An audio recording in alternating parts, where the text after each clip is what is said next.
is going to work. Looks like it has. So that said, we're going to welcome the first affirmative speaker.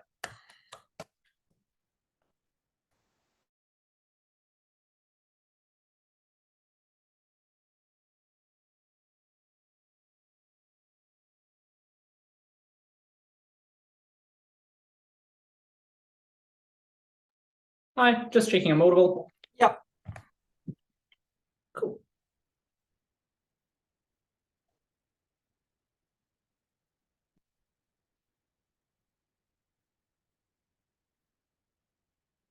As a developing state with a significant quantity of rare earth metals in your nation, you are going to have an extractive, destructive industry in the form of mining.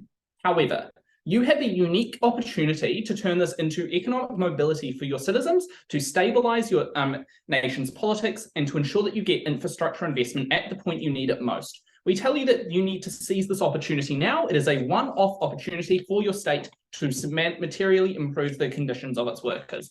I'm going to talk to you a little bit about context, then I'm going to explain to you why corporations will take this deal, and they'll take it in a way that is good for your citizens, and then I'll explain to you why this is really the long benefits. Okay, so let's just deal with the context. I think the first thing to note here is you're always going to have this extractive industry here. Why is that the case? You're likely to be a particularly easy and cheap source of these minerals. It's the easiest way for your state to develop. It's the best advantage you have, and it means that you're likely going to be looking for an opportunity to develop your economic opportunity. This means you're likely to take advantage of easily accessible opportunities, even if they're quite destructive, such as rare earth mineral extraction.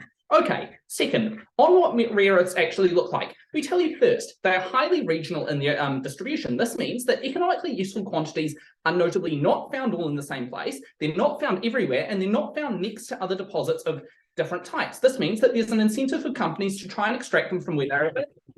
And we tell you that it's a very diffuse ore. This means that you need to do lots of mining to get any useful yield. This means that environmentally quite detrimental and very labor intensive. Third, we tell you the only other major supplier of rare earth minerals on the global stage is China from places such as Inner Mongolia. We tell you that in the global context of a broad pivot away from authoritarian states as part of the response to the Russian invasion of Ukraine, and the fact that China is likely an unreliable trading partner, particularly for an industry such as rare earths that is so heavily tied to Taiwan in the form of capacitors and other things needed for semiconductor industries, states are likely and corporations are likely looking for alternative suppliers. And further, we just tell you that China's supply is depleting. It's likely to stop being economically viable soon. Four, another piece of context is the West is highly unlikely to supply these minerals for itself. We tell you the West and other developed states are the probable market for this because they have a tertiary industry that makes use of it. They have already done this in places like California in the United States. They're not doing it again because they completely screwed the environment last time. People don't want to vote for that type of policy again. They're unlikely to support the types of expensive extraction because they've already taken advantage of the cheap, useful deposits. As such, you are likely quite a good supplier who has a lot of context for this. We're totally happy to stand for either end-stage factories. We tell you this looks like Tesla in Indonesia, but we're also totally happy for you to have a capacitor factory that then gets shipped off to Taiwan. Okay, so why are they going to take this deal? First, as I have already told you, there isn't another stable supply. China is a bad trading partner, the West isn't available, there are likely not many states where economically useful quantities are found. Second, we tell you you've got other types of factories locally. We tell you this looks like, because you're likely in some degree of construction boom, you're likely to some degree building lots of other things, you likely have cheap labor, you likely have access to the types of minerals and resources needed to build factories and other things like that. This means you're likely able to relatively cheaply build the types of factories that are involved here. Great. We tell you you're just able to make this attractive in other ways. We tell you this looks like things like setting aside special economic development zones. We tell you this looks like working with them on planning infrastructure. We tell you this looks like easing regulations in certain ways. Okay, so it's likely they're going to take the deal in some way whatsoever. Why are they going to take it in a way that is particularly beneficial to you? Now, what we mean by particularly beneficial is not only the construction of those immediate factories, but likely the construction of end-stage factories that mean you have lots of stages of processing occurring within your own state. Why are they likely to do this? First, it's just cheaper to do everything all at once, right? Like you don't have to invest in shipping between different states. You don't, and you get compounding advantages from all of the other reasons it's cheap to build those initial factories. When you consider that they won't then have to spend a ton of money moving it to their factories in Japan or Germany or wherever it is, we tell you this means it's just way cheaper for them going on. This means it's likely really beneficial for them to put those higher value factories to you there. But second, we tell you that right now, the supply chain in the world doesn't work very well due to things like COVID, due to things like just general supply chain crises. It's really bad time to build your entire company based on like globally shipping components around. It leads to supply chain breaks. It means you don't get effective profits. Companies don't want to do that. So this means even if you aren't cheaper already, you're likely still a better, more profitable bet because they can rely on it more. And three, we tell you that as a developing state, you're likely to become a growing market for the uses of rare earth metals. We tell you this looks like things like electric vehicles because these often leapfrog in development over states, but we also tell you it looks like things like electronic goods. We tell you it looks like computers. These are all things that are going to be in higher demand in your state in the coming years. This means it's economically advantageous for the company to have a cheap source of these products to grow into this, what is likely quite a large developing market. And things like that. What have I just proven to you? It is likely that they are going to take this deal, not only because they have no alternative, but because you're good, and they're going to take it in a way that allows you to maximize the opportunity that you have. Okay, so why is this good for you? Look, the context for this is the extraction is going to occur under either side of the world, right? Like a negative needs to do a lot of work if they're going to stand up and tell you that you can have economic development without extracting these minerals, which is the only way to prevent the extraction occurring. Okay, so this means that you've got the other context this means is you've got things like environmental degradation occurring already, right? You're already losing your useful quantities. Note the context I told you about these being diffuse minerals. That means you're likely to only have so much of it in an economically viable quantity, so you need to use it as a springboard onto future development now. Which means that you have the right opportunity now as this industry is on the upward swing to develop. If you don't do this now, they have no opportunity to build these industries in the future. Okay, so why is it going to be good for you? The first instance is you just make more money at the point you've got the factories there. That means you can make as much money as possible out of the environmental damage that's occurring to you. That's a really good thing. But second, we tell you that any alternative sources of development likely aren't going to work without international money coming in, and they're likely going to be less profitable for those corporations, so they're not going to invest there. Further, we also tell you it would likely take longer because they don't have the massive infusion of the rare earths that make it an attractive place in the first place. And further, just someone else could take your role in the global market because you don't have the unique place as the supplier of this mineral. As such, other alternatives aren't as good. Okay, so why is this really good? First, you just get jobs in production. No, these are things like workers in low-level factories we tell you, but we tell you it's also just cheaper for these companies to start investing in training up your own citizens to take the higher school roles anyway, right? Like we tell you, this looks like things like investing in education and training programs and scholarships, anything like that, that means that they don't have to import expensive Western labor or expensive skilled Asian labor into your nation. They're probably going to invest in your citizens anyway. This means you've got more workers both employed, which is really good in terms of young economies that often don't have full employment, but also in terms of a nation that is particularly low valued. Further, we just tell you because this is such a profitable industry, you likely have higher taxes. This means this means that you can compound all of this with lots of investment in infrastructure and things like that. Finally, this is how you stop your state going into a democratic backslide. What we tell you here is the comparative is your state's only exposure to the globalized market is through extraction capitalism where there's little seen benefit. This, by contrast, provides massive infusions into the tax base. It means that people are getting paid way more because even if your labor is cheaper, they still need to attract that labor, so they're going to pay more than the local rates. And there's a direct benefit to people. This means that people are going to keep voting for policies to open up more and bring in more corporations, making you a solidified member of the international community with which other states trade. This means you start compounding all of the benefits that I've already told you about. As Melissa explains, this is how you solidify your economic advantages into future development.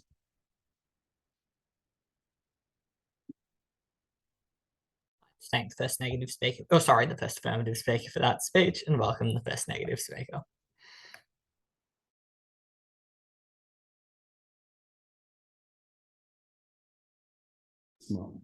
Just confirming you can hear me. Yep.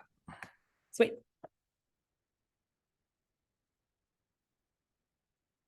I'm going to make 3 arguments in this speech. Firstly, I'll explain why downstreaming often fails as an incentive, and I'll explain the harm there.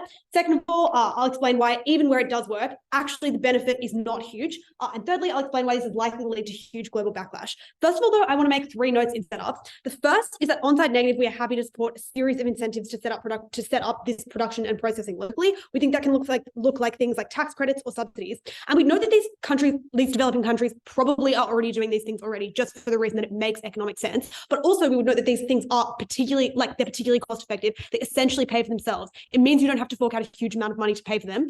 Totally reasonable countermodel. We would note though, these kinds of incentives are only likely to be taken up where the industry is likely to be efficient and productive. And that should suggest to you that in the instances where these incentives are not sufficient, it is where these industries are not likely to be efficient. They are not likely to be productive. And those are the sets of states where this affirmative team proves the change. Second note in setup is that there are just already incentives to do processing close to extraction, and that's primarily for 2 reasons. First of all, you have to pay firms have to pay transport costs when they do processing far away from where they extract the mineral. And second of all, you can just set up economies of scale when you integrate the different levels of processing. And this is something that they concede, right? Like when they do their analysis to suggest why firms will likely respond well to downstreaming, they give all of this analysis. But this obviously is not unique analysis to situations where downstreaming occurs. It suggests that they already have incentives to do that. So the states that they're talking about where they need an additional incentive, those are not the states they're talking about where there are already incentives and it makes good economic sense to do this. That should suggest to you that if firms are not already processing minerals in these countries, there is a reason for that, and it is that it does not make economic sense. Maybe your workforce isn't structured sufficiently. Maybe there are other necessary materials that mean that it does not make economic sense. All of that suggests that they are changing states they are targeting states in the marginal cases where this is not economically productive. Third thing in setup, you as this country probably have a significant share of the market, but we would know that you are unlikely to have a monopoly, so you're still probably highly replaceable. And this that their analysis confirms this, right? They're like, oh, well, these minerals are found in places that are really disparate. That suggests that your other options as a firm are not just China and Russia. There are a huge amount of countries where you can extract these minerals from. At the end of that setup, first argument, why does downstreaming often fail as an incentive? This is directly responsive to their material about why it will work. The first thing I want to establish is just that firms have a huge amount of incentives not to comply, particularly in a set of states that we're talking about where the incentives that we provide and the incentives that exist already do not work. These are the states where they're trying to incentivize firms to change, and they have a huge number of reasons not to comply. 5 of them. First of all, it's super costly to do this where it doesn't already make economic sense. You have to do things like build factories. If you're not already processing now and they want you to start processing in that country, that means there's a huge cost to building the factories. Second of all, for the reasons I explained earlier, if they're not already doing it there, suggests it is inefficient and suggests it is actively unprofitable to these firms. Thirdly, given a lot of resource extraction firms exist in oligopoly because a lot of them just keep merging, these firms are likely to be able to collude to punish you, to dissuade other countries from doing the same. So they will collude to not collaborate with downstreaming so that other countries don't also try to do downstreaming to force them to do things that would be unprofitable for them. Fourthly, downstreaming raises the cost of production. If it didn't, you would just do it anyway. And in those instances where it raises the cost of production, that also means that it raises the unit cost of whatever you're selling. And that potentially raises it above the market sale price, which means that firms often just do incur a loss. So that means in those instances, they have massive incentives not to comply with this kind of policy. But fifthly, their mechanism relies on incentivizing firms to want to process close to where they do the extraction. Often those are 2 separate companies, right? Often the firm that produces that does the extraction is different to the firm that does the processing, in which case their incentive literally just doesn't work and it doesn't line up. At the end of that, these firms have a huge list of reasons that they are unlikely to want to comply, specifically in the states that they're talking about. But the second thing I want to explain is just that they do not have to comply. You, as I explained earlier, are just highly replaceable. They actually do not have to comply with this kind of policy. 3 reasons. First of all, for the reasons I explained earlier and for the reasons that they suggest in that first affirmative speech, you can get this mineral elsewhere. It is when this motion says you have a significant market share, that means 10%. It does not mean 90. You can easily get that mineral from other places. Second of all, you can invest you can just as a firm invest in getting more from another mine to the extent that it exists in other places. You just start getting more from that place if you didn't want to comply. But thirdly, there are other replacements for these kinds of minerals. That I guess an example of this is just you don't need lithium to build batteries. The reason firms build batteries with lithium is that it makes economic sense. When it doesn't anymore, you would just shift to a different mineral. And that should suggest to you that often these these firms literally just will not comply, and downstreaming as an incentive just actually wouldn't work. The impact of that is twofold. First of all, in a lot of cases, they get none of their benefits of investment. So all of the benefits they wanted to tell you about, like, oh, well, now there will not be a democratic backslide, and now we can feed the people, they get none of that in instances where they do not get the firms to cooperate. But second of all, there is a huge fucking cost to these countries when they lose a huge amount of export dollars. And the impact of that is huge, particularly if you are a developing country and this is your main export. You are hugely reliant on that. If firms do not comply with downstreaming and they pull out of your country, you will lose so much of your GDP. And I note the weighing of this argument. Even if there is a small risk that firms won't comply, the impact is huge. It is literally full-scale economic collapse for a lot of these developing countries. And so you should weigh the impact of that particularly highly. Second argument then, where it does work, where downstreaming does work, it is actually not a benefit.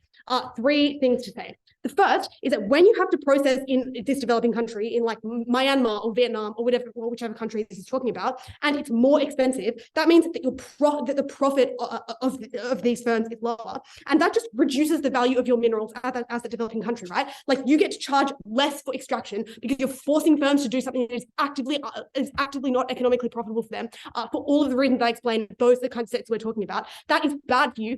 If you are massively reliant on the export and extraction of that mineral, now you get to charge less for that, and that is bad. Second of all, though, this policy likely chills out investment in the long term, because when you create this kind of policy, when you essentially pull like a bait and switch on these firms, this means that other firms in other industries are scared. They see you as the kind of government that is likely that implements this kind of policy that is actively bad for them, and that means that they don't want to invest in your country either. You don't just lose investment from the firms who don't comply with downstreaming, you lose investment from a huge amount of other firms, and that is bad. Thirdly, it likely, particularly in the states that we're talking about, it likely sets up your workforce around an unproductive industry. Noting the reasons I gave earlier to suggest this only encourages the worst version of local processing, this means that your workforce is set up in a way that is actively unproductive. The harm of that is just that their very best case, even where their policy does work, it does not benefit them. It does not benefit them economically anyway, and that is crippling to this team. Third argument, you are likely to face huge global backlash. 4 reasons why this is true. First of all, this causes huge supply chain interruptions in the transition period, just for the reason that now these firms, even when they do this, they have to rebuild processing firms. It causes huge supply chain disruptions in the short term. Second of all, in that interim period, it raises the cost of goods for consumers, because now the firm have to pay for the new plant that they just built. Thirdly, though, workers in other nations get laid off. When these firms move their processing to your country, a huge amount of workers get laid off. Fourthly, this is so anti-competitive. It is against WTO standards, and that means that they are likely to want to punish you as well. But fifthly, domestic companies are likely to lobby for sanctions. So that means like BP is likely to lobby the British government for sanctions because they don't like this. All of that should suggest to you that there are a lot of firms and countries who are likely to be mad about this kind of policy, and the harms of that are twofold. First of all, you lose a huge amount of aid you are likely hugely reliant on. But secondly, you now incur other trade sanctions, and the risk of that is enormous. Is enormous, particularly for the developing countries who are reliant on aid and need that kind of trade. For all of those reasons, this policy is literally terrible, proud to negate. Thank the first negative speaker for that speech, and welcome the second affirmative speaker.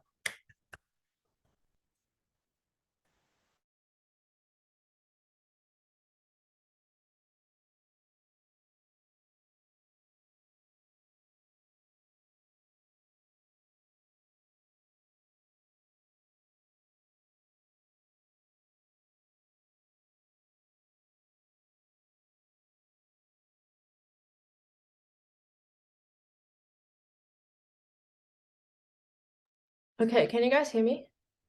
Yep. Sweet.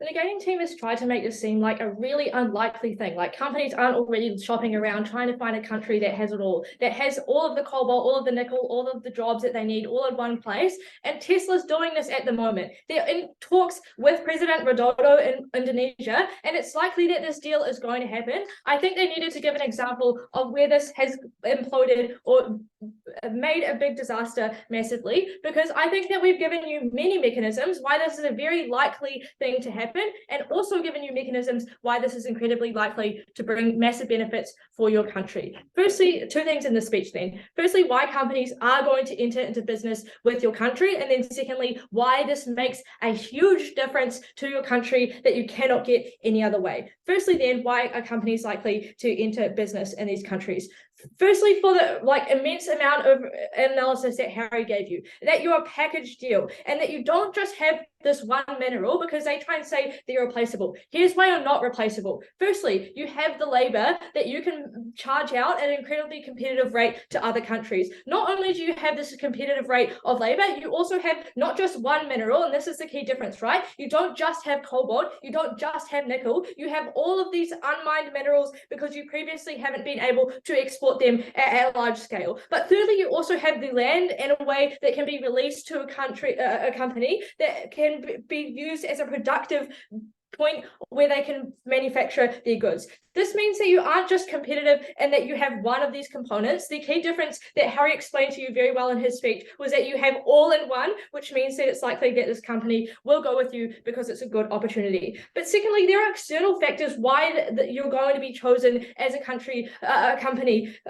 will enter into your country. And that is that the comparative is China, right? China is the other way that the US can get these resources. This is the only other place where a company like Tesla could set up shop and form their production service. And that means that there are the political and external factors that are forcing companies to do things that aren't in their interest mean that they're not going to pick another country. That means that you as Indonesia are a very appealing location because it's not just that you have all of these package deals, it's also that you have a sympathetic government. You also have a government that's likely to sweeten the deal. You have a government that is going to make these competitive tax rates and allow the employment law to make it favorable conditions there. But finally, you also have this context of a supply chain crisis, right? It's not just that companies might be upset by this decision, it's the fact that they're actively shopping right now to find a location that has it all, to find a place to set up shop where they can permanently avoid all of the massive interruptions that they've had to their production during the COVID-19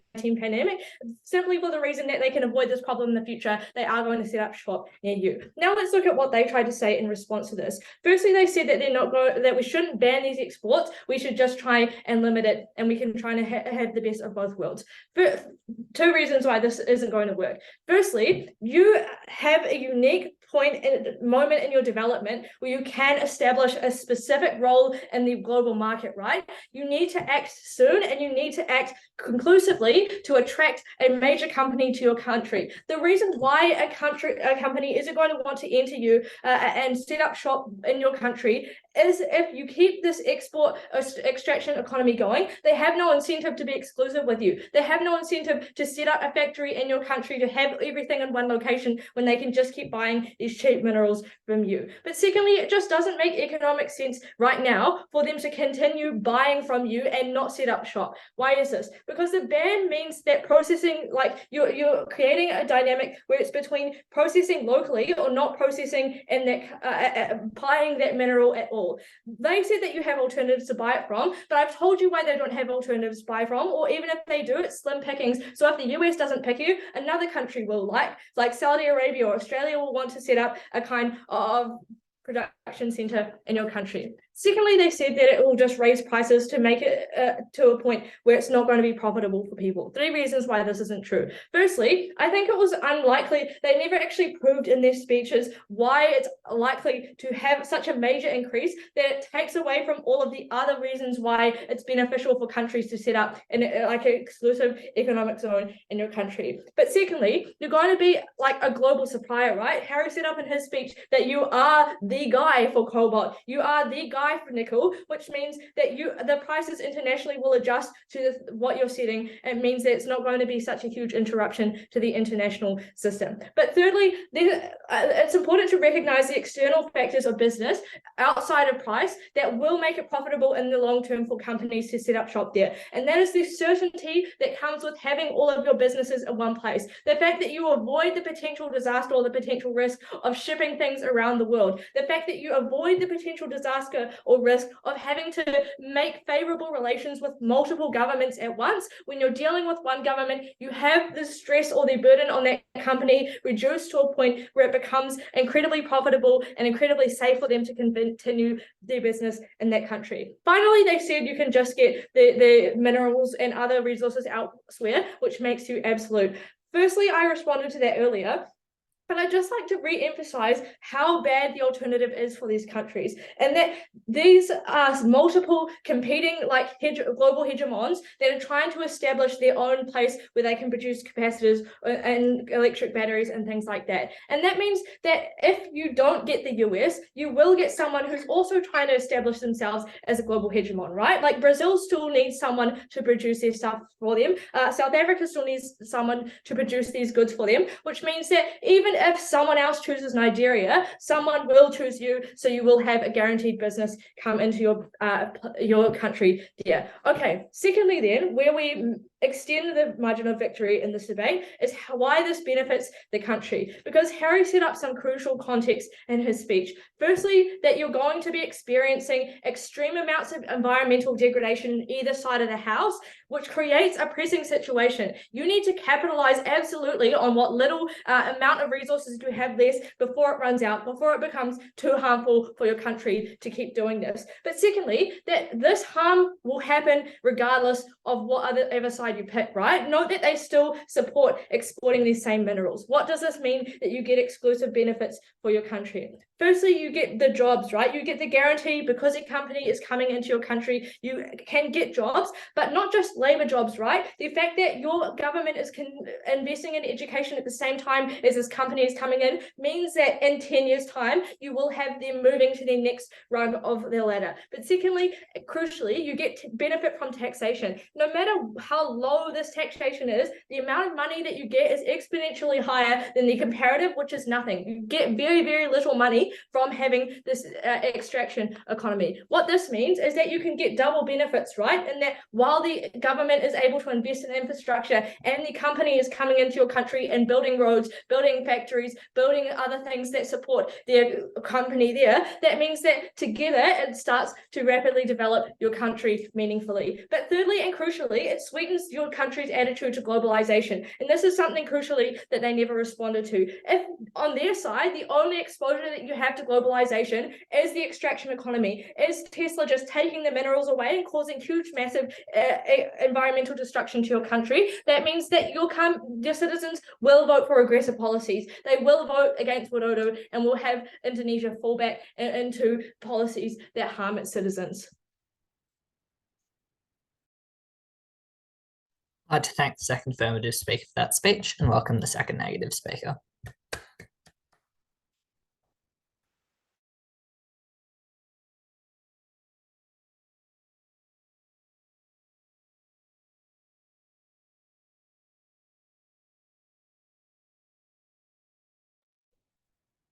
Give me 1 second.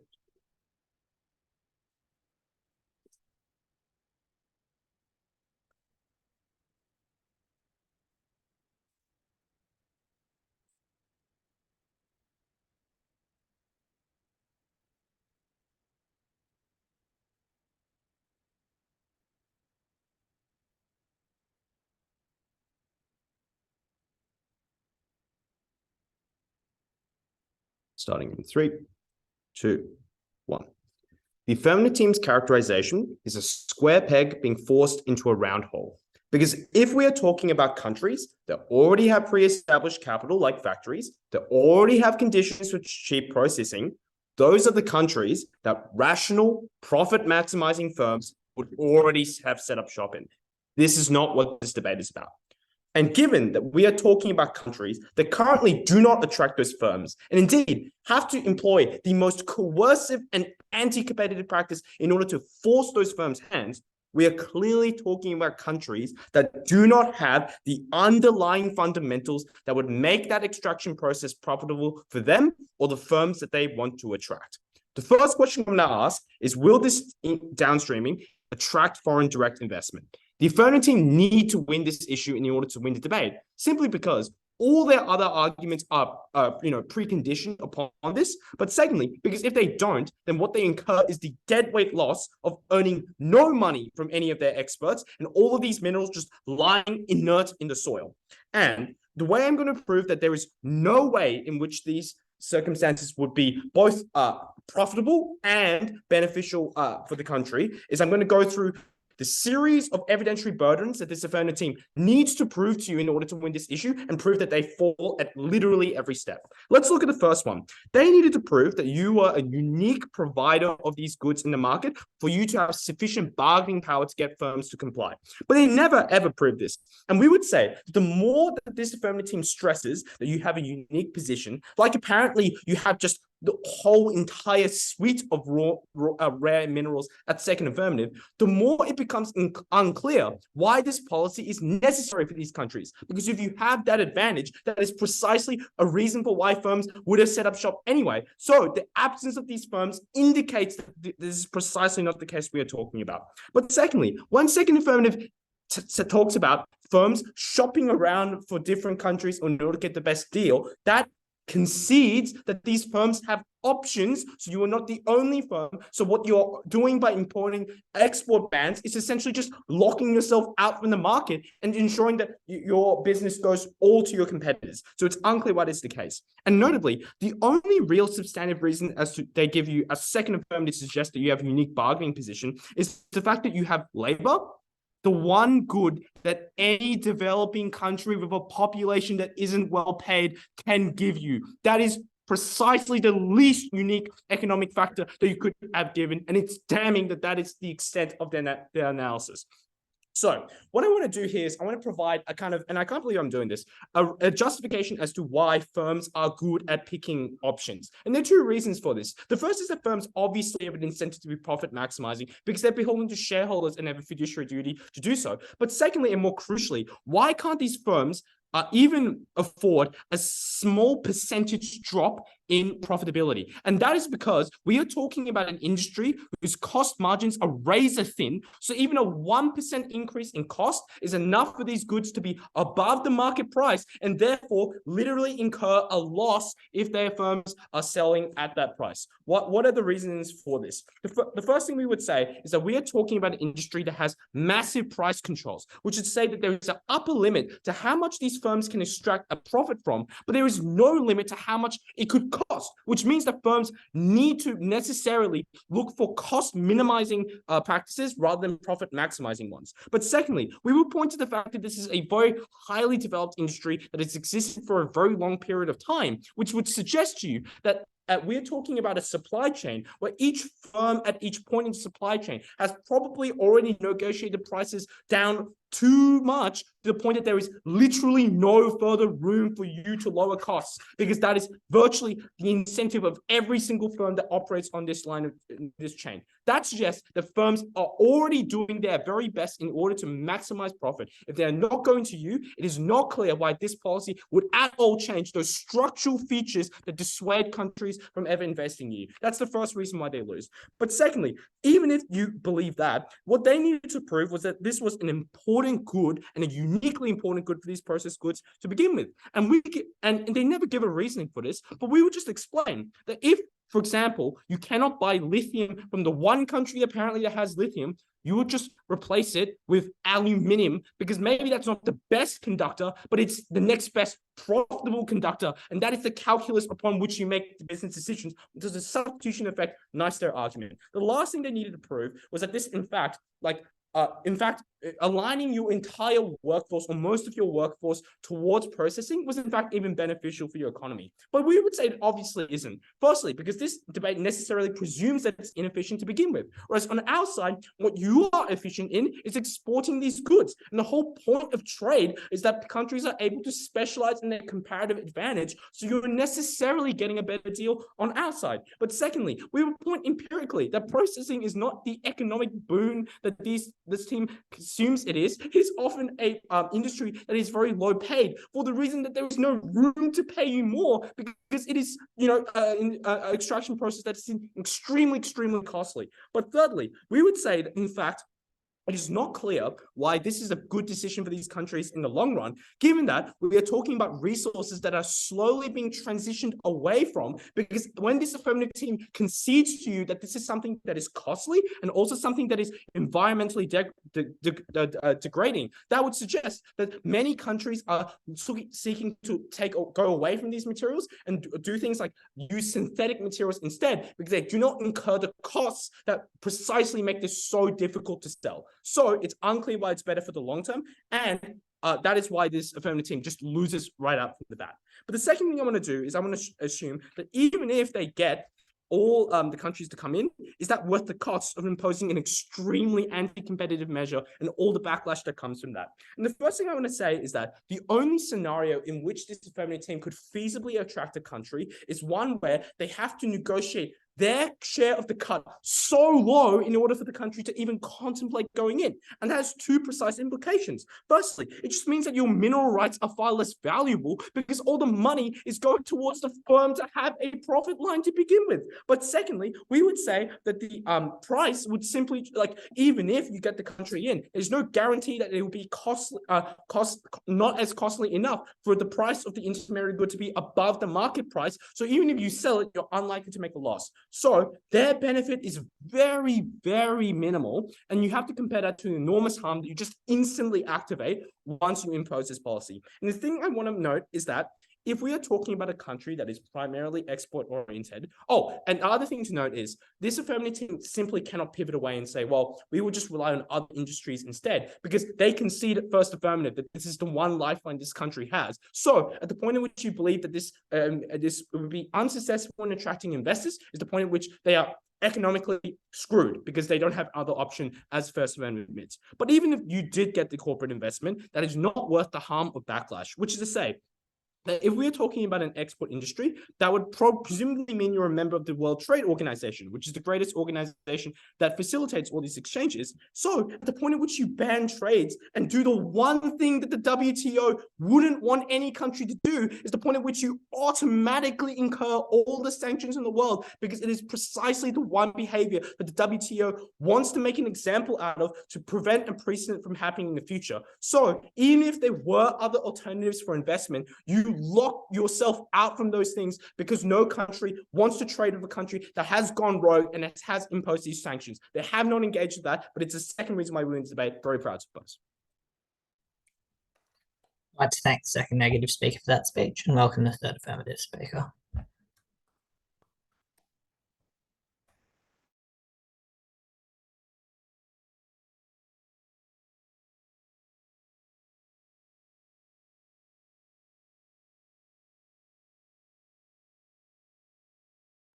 Cool, just checking that I'm audible.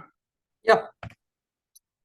Awesome. Starting in 3, 2, 1. Look, I'm going to start the speech with literally 10 reasons as to why corporations will take this deal.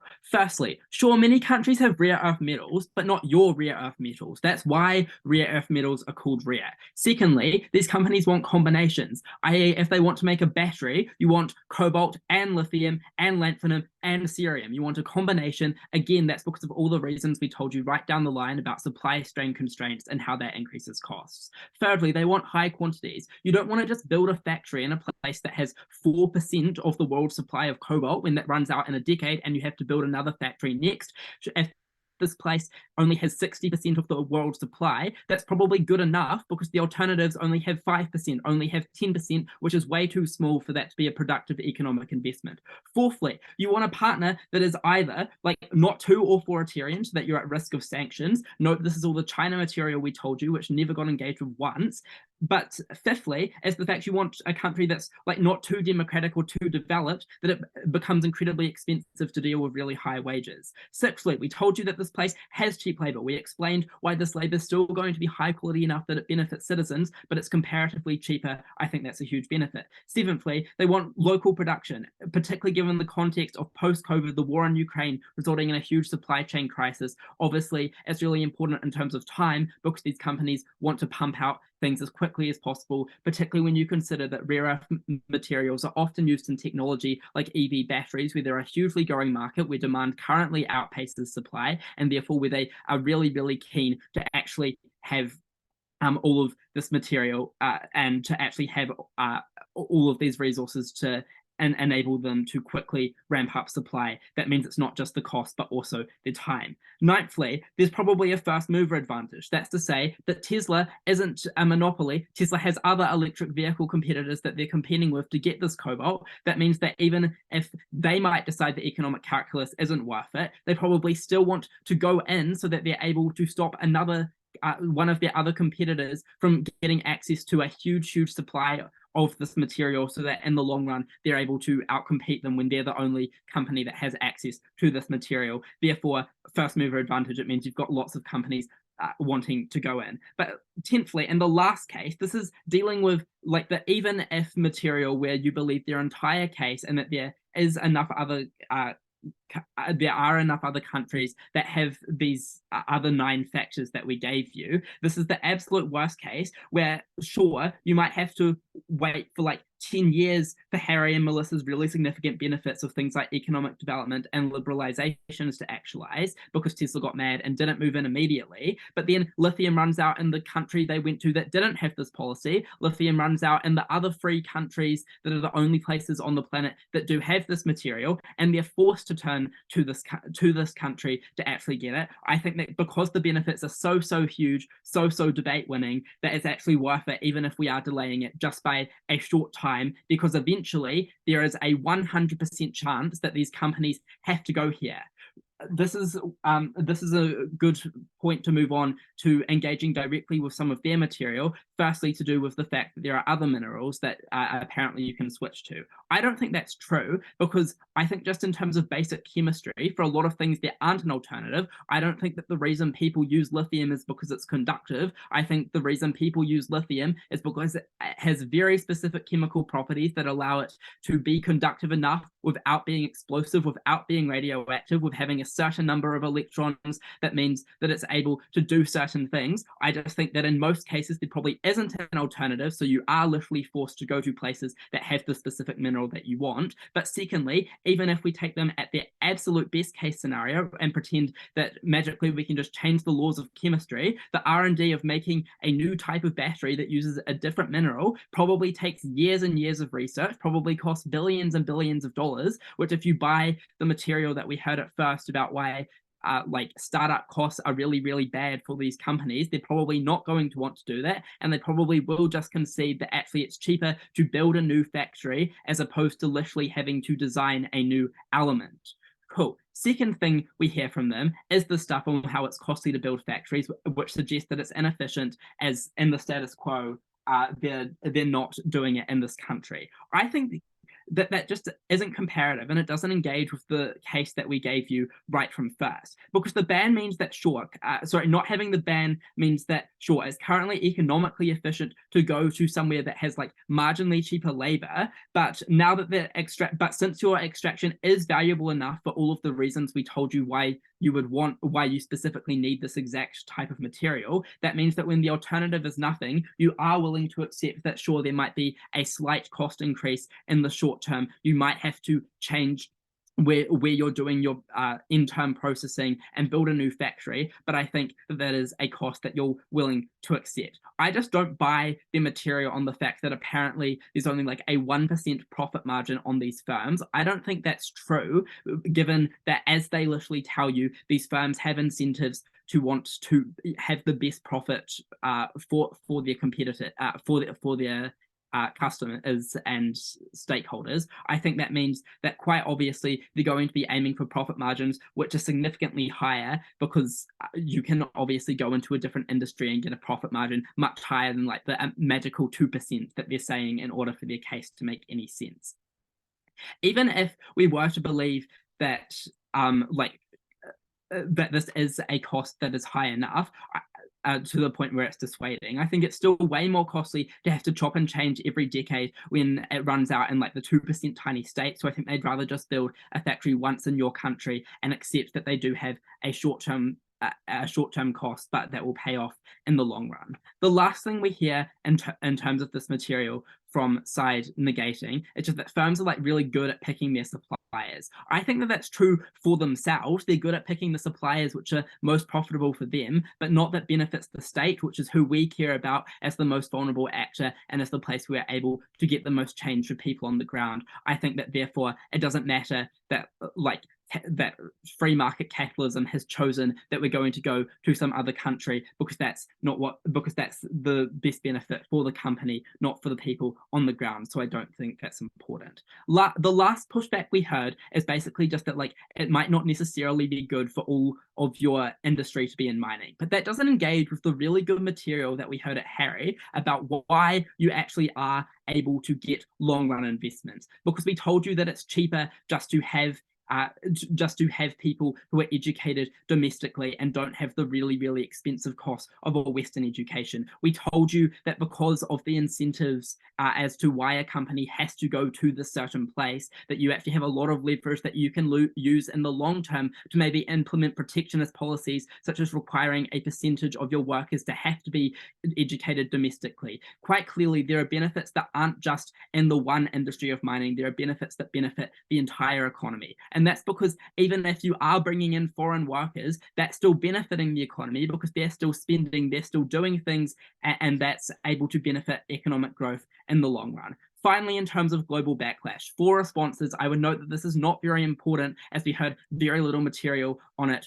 from both first and second, and third is far too late. But we just tell you that what is the alternative? Because the US still wants US-based companies to have access to lithium. They still don't want the alternative to be China or Russia. There's a social dislike of neo-colonialism, and this isn't a form of backdealing, so there probably isn't going to be this huge backlash because it's just changing a policy that, so it's just implementing a new policy, not reversing on one. Therefore, there isn't this form of backlash they tell you. At the end of this, we're the side that actually is able to get economic development for this vulnerable country, so proud to propose. Awesome. I'd like to thank the third affirmative speaker for that speech and welcome the third negative speaker.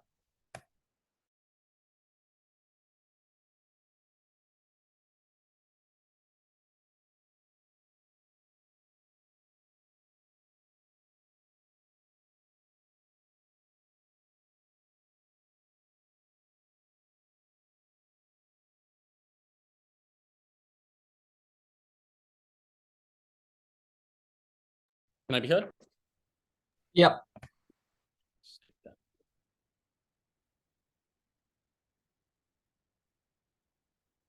Sorry, just sorting out a little paper.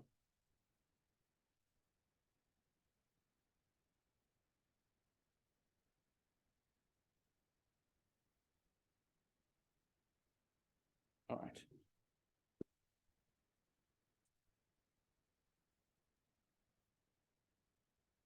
I'm going to start my speech in 3, 2, 1. We won this debate 3 times over. First, we explained that in many cases, they're simply not going to come in and do extraction at all, which is a huge harm, really a huge amount of your economy.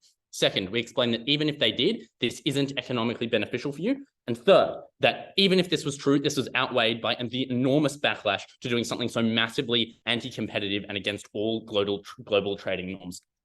And this is not a debate where these issues are unclear and there's reasons going both ways. The vast majority of their case, I'm sorry, but simply does not make sense, does not engage with the way that this motion actually happens. I'm going to explain why, and that's why we're going to win this debate by an enormous margin. The only claim that they make really that works with the logic of this motion is simply you will have investment coming in if they did come in, a claim that we thoroughly rebut and outweigh. Let us turn our attention to the first question then. Will they come in and still do this sets of resource extraction? They explain, so the problem with them on this issue basically, and this is the 30,000 foot view, is all of their arguments are to suggest there are economic incentives to be involved, right? But obviously, if there are economic incentives to do it here, you would have chosen to do it here anyway. So those economic incentives do not refer to the motion, right? They just refer to why it would be happening anyway. Their burden was to explain why this motion, i.e. this ban, makes you come in. So all of the 10 reasons about there being a first mover advantage or about you having an economic interest in having them all together simply fall out of the debate and cannot be credited at all. So what claims they make? I'm going to go through and rebut them now because like that's what I have to do at third negative, but they ought to be disregarded in the absence of rebuttal. Their first claim, and the only one that kind of works here, is these countries are irreplaceable as a source of rare earth minerals. My first response is that I want to quote 2 lines from the first and second affirmative speakers. At first affirmative, we hear that these resources are found in disparate parts of the world. At second affirmative, we hear that companies are currently shopping around for where to get these from. Both of these concede that these are not unique sources. So both teams in this debate actually agree that there are not unique sources. But we provide 4 structural reasons why it is that they can be found elsewhere, that you are not irreplaceable. First, we explain as they concede that they will be found elsewhere. Second, even if you couldn't find a new source of it, you could simply exploit your areas where you're already getting it from harder in order to extract more tonnage from that area. Third, we explain that you could invest in ways of synthesizing these kinds of rare earth minerals. And fourth, we explain that we can use non-rare earth minerals alternatives. They then do a series of chemistry assertions about the fact that these are better. Obviously, they are better, but the reason that something is better to a company is that it's cheaper and more profitable. So at the point where you've made this more expensive, it is no longer better for that company. They then say, you have incentives to come in because it is cheaper. As I point out, if this is true, they would already be there. But second, if it is true as the pivot at the end of third affirmative comes, which is it's a little bit more expensive, but they just need a push, this is also a case in which they could be captured by our countermodel, something that was never responded to, which is a series of subsidies and other industrial policy like tax breaks in order to incentivize the creations of these industries.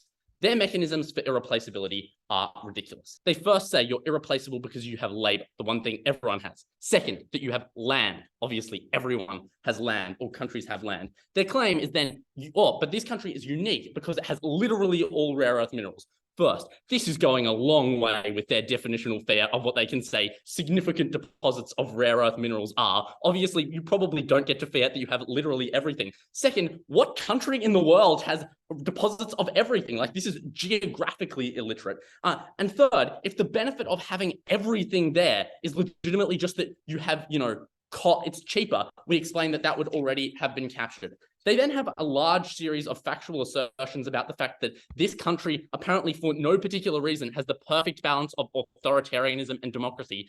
Deeply unclear why that is true. And their final claim is, but we accept they wouldn't come in the first instance because it's more expensive, but we will wait until every other deposit of these minerals have run out, and then they will come. I would first point out this would be a very long time. You're giving up on an enormous amount of economic development when you need it. Second, by this time, we can probably just synthesize what they're doing. And third, as we point out, there's a movement away from rare earth minerals for all the reasons they describe of the environmental harms, which means that you're likely to, by that stage, just have moved away from using. So we win very thoroughly on this issue. What do we tell you to literally no response about why it is that they're unlikely to come in and do the extraction? First, we explain the sets of transition costs. Second, we explain that necessarily these countries are inefficient. Third, we explain that these companies are likely to collude not to, for the reason that extractive companies often exist in oligopoly, and that means they can collude to say things like, we're not going to give in to the downstreaming, and even if that has a short-term loss to them, it has an important signaling impact on other countries not to do downstreaming. So it's in their long-term incentive to collude not to give in to your company. And fifth, we explain to no response that it's not even the same company. So the mechanism they rely on is you're going to want to come into this country because you want to keep being able to make profit from extracting their resources. But BP isn't the one who does the processing. So the processing firm doesn't give a shit that BP has a sunk investment cost. So their mechanism doesn't even work. Those 4 reasons to absolutely no response prove that in the vast majority of circumstances, they still would not come in. The only one that they respond to is our explanation that when you raise the price of the creation of this, then that means the unit cost of producing it goes up. And because margins are very thin, it means you probably raise the unit cost above the cost of selling it on the market, which means you would necessarily make a loss. So you wouldn't do it anyway. Their response is margins will be large because companies have incentives for large margins. Yes, but competition drives those margins down, particularly in highly developed industries such as the commodities industries where margins are very thin. The impact of this is enormous because you don't get any of their benefits of actual extraction happening. But the change of not getting extraction happening at all is enormous, particularly when these countries are so reliant on that. We've already won the debate the second time over. Let's now move to, is this even good if it happens? Their one claim, it's made it first, it's made it second, is you're going to get investment into other sets of industries. First, we explain that because you've now increased the cost of processing this, that means that the profit that can be made from extracting these minerals is lower, which lowers the cost of the mineral rights in your country. So every additional dollar that they pour in to like these industries is just a dollar that they're now not paying you in your mineral rights. So that means it's actually zero sum the amount of money you're going to be able to get. But secondly, we explain even to the extent they're investing in this industry, this is a bad industry, because you either have your labor force doing this, or you take the money that you would have been given comparatively and invest it in better forms of industries. And we explain why this industry is particularly likely to be bad. That first, it's necessarily inefficient, otherwise they would be here anyway. That secondly, it's very down the value chain, so it's not very valuable to your country. And third, that this is an industry that globally we're moving away from the reasons of the environmental concerns. So it's not a high value industry anyway, which flips their claim about investment into this industry. Their claim on taxation is just an impact. That's not a new claim. It's just saying if the economy is better,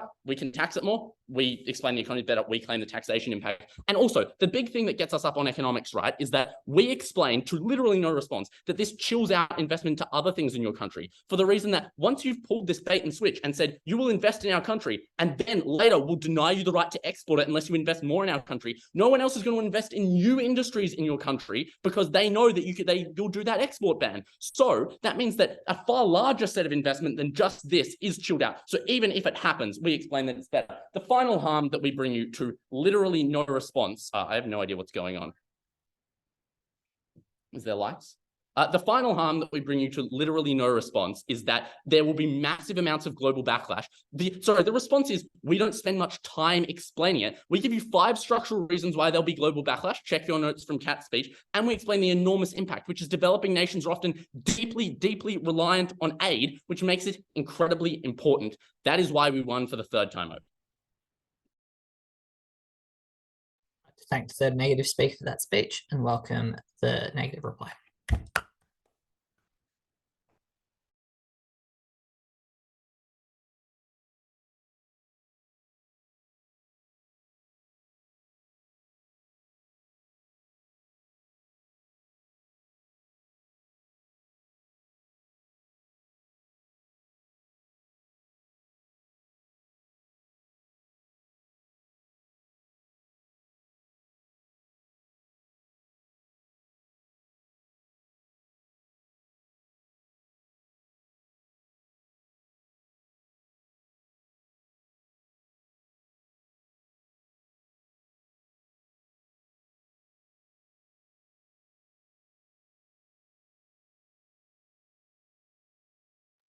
Can I be heard? Sorry about that. Light problems.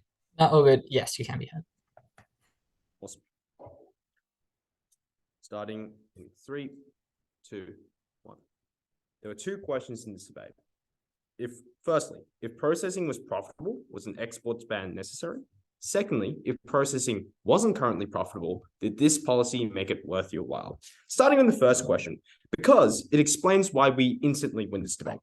The first problem that we identified down the bench is that even in the affirmative team's best case scenario, and they were talking about a characterization of a country that was already ripe for investment, it was unclear why this investment wouldn't already occur. So in their very best case scenario, their only benefit was symmetric. But by contrast, our harm of incurring sanctions by deploying an extraordinarily anti-competitive measure was unique. And even if you believe that the benefit of economic development from these firms coming in was something that this affirmative team could uniquely claim, there were 2 reasons as to why our arm of sanctions will be weighed more. Firstly, because we pointed out at second negative that extraction was an industry in decline at the point at which manufacturers were trending away from these resources that were costly and were economically devastating, whereas the harm of declaring yourself as hostile to global trade results in long-term reputational damage that harms your ability to operate in the global market for the future. But secondly, because at best, they guarantee that you can reap the economic benefits from exporting from one industry, whereas our sanctions freeze and chill out investment in virtually all other possible exports. So in the consideration of scale, our impact will be weighed more. the final thing I want to note under this issue is that their last standalone benefit, one of democratic backslide, was firstly contingent on these economic outcomes, which they could not claim, but secondly, were just unproven to the sufficiency that they could believe. There was no reason to believe why the inability to get one company was sufficient enough for the enormous harm of democratic backslide to be credited, and the lack of that mechanistic rigor means that that argument could not be accounted, even if you did not believe that it was contingent on the other issues in this debate. That was the first reason why this affirmative. Secondly, if processing wasn't currently profitable, did this policy make it worth your while? And the problem that this affirmative team never contended with was that their burden was extraordinarily high. They needed to overcome the underlying cost structures that dissuaded these firms from entering in the first place, and they never proved why their solution matched that problem. And in fact, every reason that this affirmative team provided in an attempt to explain that they solved that problem could not be squared with the empirical reality that all of these failed. That if these countries already had things like ports, already had a first mover advantage, they could not explain analytically why then these firms wouldn't have already done so. So their burden then was to explain why firms were making this choice extremely poorly, whereas we explain at both second and the third reasons as to why firms both have the incentive to be profit maximizing and also a lack of capacity to afford even marginal decreases in cost due to an industry with razor-thin cost margins, which suggests that all this policy does is lock out investment in ways that mean that you did not get anything out of this policy except to shoot your own foot and to decry the only exports that you want. And this outcome, if you believe that it is the more likely outcome in the debate, automatically loses the affirmative team debate. Because by their own framing, this is the economic lifeline of this industry. And all this policy has done is just essentially sever it for all of time. Those reasons, negative team. I'd like to thank the negative reply speaker and welcome the affirmative reply.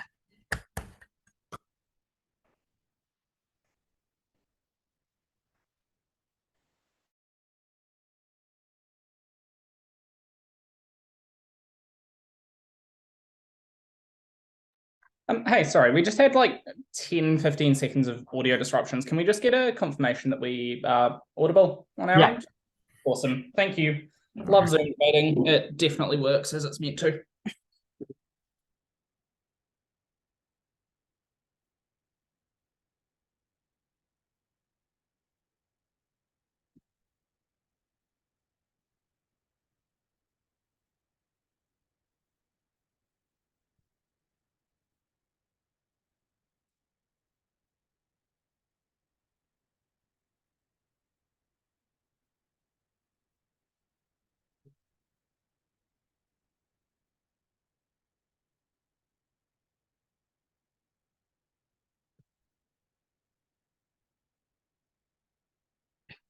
Look, I can't quite believe I'm starting my reply with this, but as we explained pretty clearly, these are really important minerals that are needed for very specific purposes in industry. This means when a major supplier suddenly stops being available unless you process it within that nation, it suddenly becomes economically logical to process within that nation rather than losing that supplier. It was really clear right at first, and maybe if USU spent less time pretending to be outraged, they might have caught it because it was clear down the bench. I'm going to talk to you about three things. First, why this is going to remain profitable even though it isn't under anyway. Second, why firms are going to follow you in here. And third, why it is going to be good. Okay, in terms of why it's going to be profitable, essentially their analysis here was firms are good at picking profits, so they are picking where it is profitable. Yes, firms are good at picking profits where it's good for them. And at the moment, if you have a pre-existing manufacturing base overseas, obviously it makes sense to ship it to that manufacturing base overseas. This doesn't actually deal with the more fundamental challenge for them, though, which was to explain that why, in the context of a world where other supplies are becoming politically unpopular or likely to be unavailable in economically useful quantities, you would be willing to lose a major supplier of this good. Note, we never needed to prove to you that it was going to be like all of the world's supply. Unclear where that came from. We just needed to prove to you enough that the other supplies were not going to be available enough. And as such, it's pretty clear that this flips the economic analysis for them at the point that they need to do at least some degree of processing that they would need to do anyway. This means that it's likely going to be a relatively marginal increase in their costs. They are still likely to be able to make some profit. You still get some benefit from it. In terms of their unit costs on thin margins, this is also dealt with already at the context I delivered to you at first and which was supported down the line, where we tell you that these types of goods are likely in a relatively constrained market with not much capacity to increase supply due to the fact they're not in economically useful quantities in many places. As such, the market likely adjusts to respond to it. Can't quite believe I had to just explain that to you, but anyway, moving now on to why they're going to do this. They told you, no, they're going to do it elsewhere.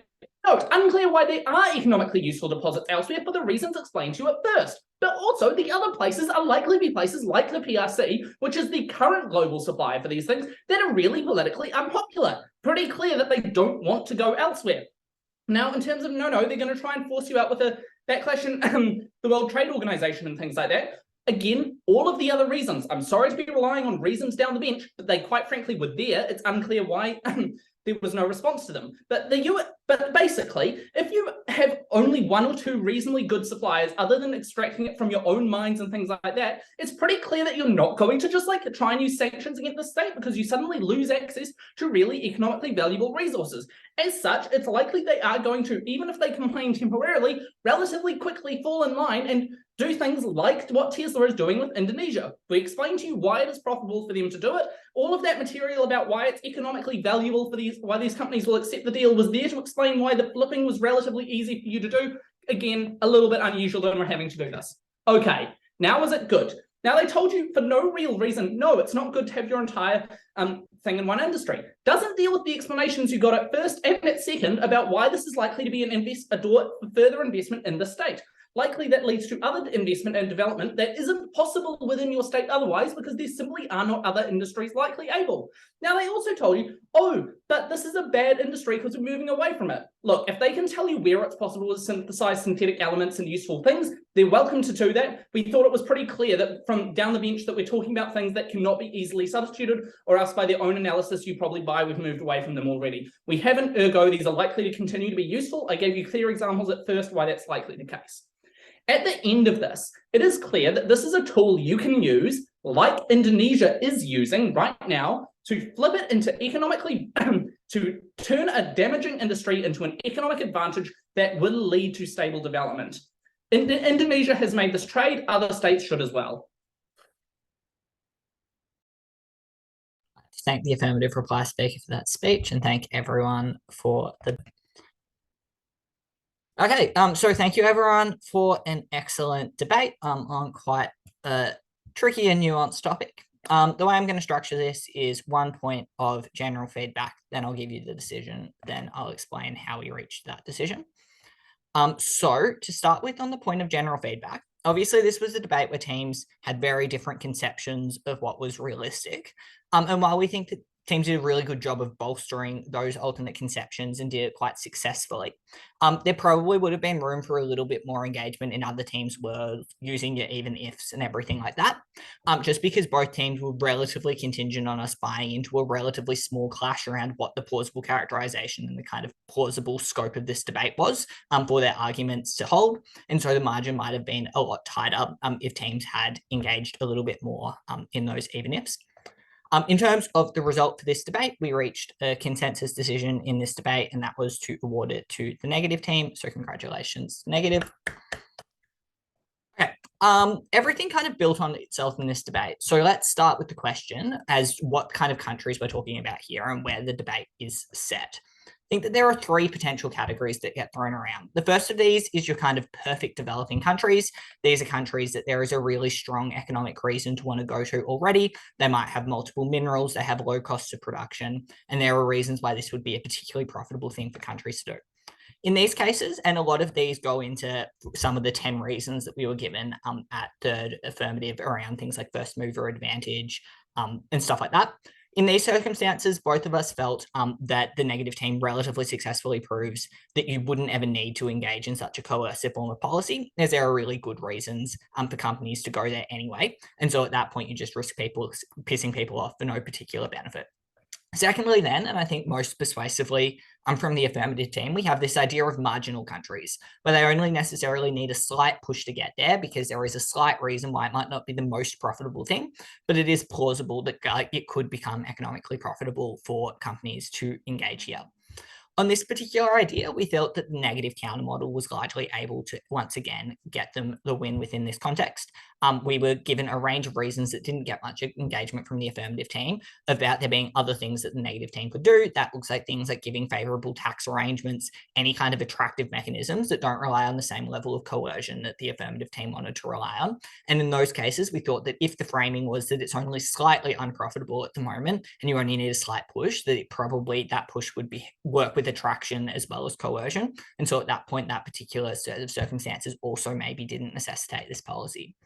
Therefore, we brought the negative team's conception that the type of countries that this was most relevant in is countries where there are clear economic reasons currently for companies not to be investing in manufacturing and things like that, and reasons why they would only want to engage in extraction.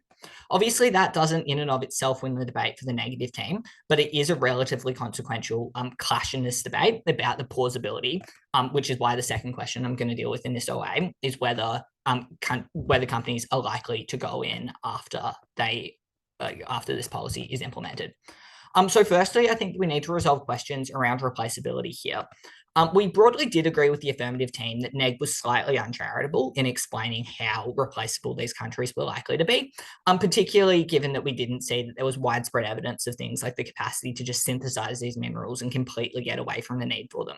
However, we do think that the negative team was able to give a substantial series of reasons to suggest that you were unlikely to have a complete capture of the market share. The first is pointing out that a substantial percentage of the world's deposit is unlikely to be anything verging on a monopoly or even like a particularly high percentage, and that having a relatively high percentage to other countries with only tiny extraction sites doesn't necessarily mean that there aren't other options. Secondly, they managed to flip some of the material from the affirmative team, particularly talking about how the affirmative team mentioned that companies were shopping around, implying that there were a decently large number of sources of this material. And secondly, how it is geographically disparate. And at that point, we thought that you were probably replaceable to a certain extent. While the affirmative team did point out that in some of these countries, you might have a combination of minerals that is particularly profitable and that companies want to use, we felt that those particular countries were more likely to fall into the first one of those categories, which is countries where there are strong reasons to already be investing here. So at that point, we thought that you probably could access other sources, and we thought that it was a bit too limiting to suggest that you kind of had no option between this country or an authoritarian regime like China or Russia. At that point, there were a range of reasons why we thought that once you had another option, that you were likely to go elsewhere. And these were given quite persuasively by First Negative.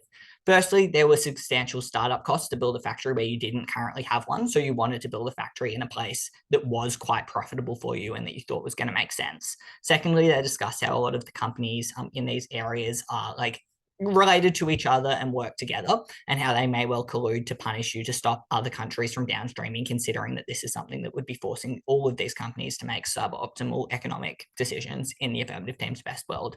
Thirdly, they discuss that it raises the costs of production and that has flowing impacts for the kind of profit margin that you're likely to be able to get. And finally, they point out that often it's not actually the exact same firm that has already made one investment here. So they're needing to attract sometimes a different company to deal with that processing rather than being able to deal with it internally. So the fact that you have a sunk cost in the country already isn't necessarily sufficient to make this policy work. At the end of that, we were convinced that in the majority of cases, you were unlikely to cooperate, and we get substantial reasons to believe that that is bad. Largely, these are because both teams concede that these countries are likely to be quite reliant on particular industries and don't have a lot of other options at the moment, and that therefore, if you're losing any capacity to export these minerals because they're no longer being taken out of the ground while you're trying to coerce companies that don't want to come into coming, that you lose pretty much all of your GDP. We do get some weighing from Third Affirmative to suggest that even if initially people don't want to cooperate, we will eventually run out of rare earth minerals and that therefore you'll have to go there. Firstly, I don't think that we were given sufficient reason to believe that the supply was so short that you would eventually become like the only substantial market left and that people wouldn't engage like more technology and things like synthesis or finding alternatives. But secondly, I think that even if we believed that you eventually went to this country, we didn't get an explanation as to how that was sufficient to justify the depth of economic suffering that was likely to happen for the people living in that country at the time where they've completely lost access to their major export industry, which makes up the majority of their GDP. But finally, then, let's engage with even if this does work. The affirmative has a range of claims if this were to work. The first thing is that they claim that it builds industry, not only by building things like roads, but also because you're able to implement a range of other policy suites, like forcing people to invest more in education systems that might help you transition into other economic sectors later. They also discuss how this maybe stops democratic backslide from occurring because you are likely to be able to because you no longer just see these people as extracting your wealth, you now see them working in your communities.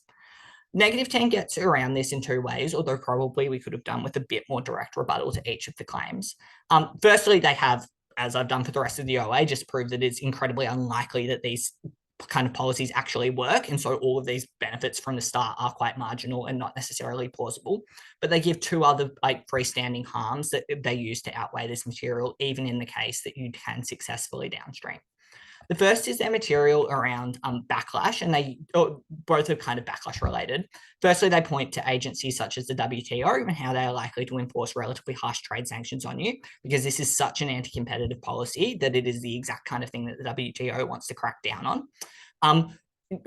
This response is able to escape the response that we get at reply, affirmative reply, which is to say that there are clear reasons why you as a company would want to keep engaging and cooperating with these countries as you need their minerals. Even if I believed that was true, I didn't necessarily believe that an agency like the WTO particularly cared about your direct profit as a company. So I thought that level of punishment was likely to still exist.